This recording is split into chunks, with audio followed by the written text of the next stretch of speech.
vào đây.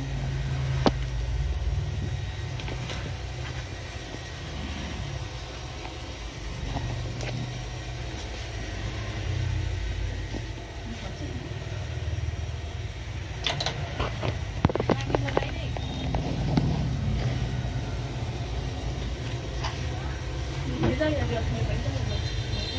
Rồi. Ở đây, đây. Làm gì đây? À, rồi, tôi đi rồi cháu. Anh ấy xếp vào trong tháng đi. Xếp vào đây.